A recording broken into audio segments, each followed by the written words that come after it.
Hi అండి, అందరికీ నమస్కారం. Welcome to my channel. ఇప్పుడే అందిన వార్త అండి. కాకినాడలో టీడీపీ కార్యకర్త దారుణ హత్య, తీవ్ర దుఃఖంలో చంద్రబాబు. ఈ పూర్తి వివరాలను తెలుసుకోబోయే ముందు వీడియోకి అయితే ఒక లైక్ చేయండి. ఆలస్యం చేయకుండా వివరాల్లోకి అయితే వెళ్ళిపోదాము.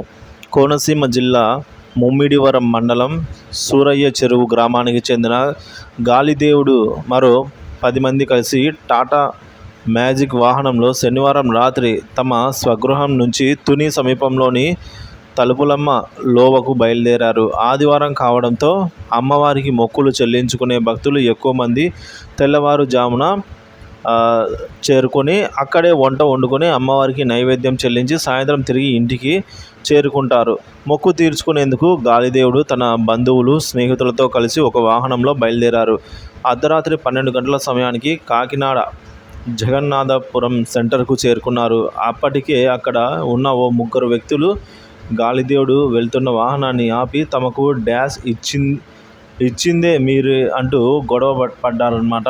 మేము కాదని వారించే ప్రయత్నం చేసినా అవతలి వ్యక్తులు వినలేదు. చివరికి వివాదం పెద్దది కావడంతో గాలిదేవుడితో పాటు వాహనంలోని మరో ముగ్గురిపై గుర్తు తెలియని వ్యక్తులు రాళ్లతో దాడి చేశారు. రాళ్ల దాడిలో తీవ్రంగా గాయపడిన గాలిదేవుడిని ఆసుపత్రికి తీసుకెళ్తూ ఉండగా మార్గమధ్యంలోనే మృతి చెందాడు.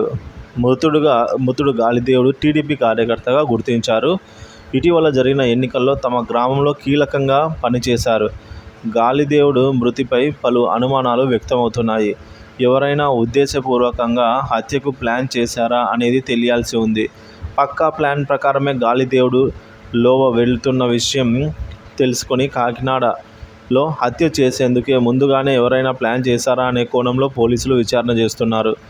గాలిదేవుడు మృతి పట్ల టీడీపీ ముమ్మిడివరం ఎమ్మెల్యే దాట్ల సుబ్బరాజు తీవ్ర దిగ్భ్రాంతి వ్యక్తం చేశారు. పార్టీ కార్యకర్త మృతి చెందడంతో ఎంతో బాధాకరమనైతే చెప్పుకొచ్చారు.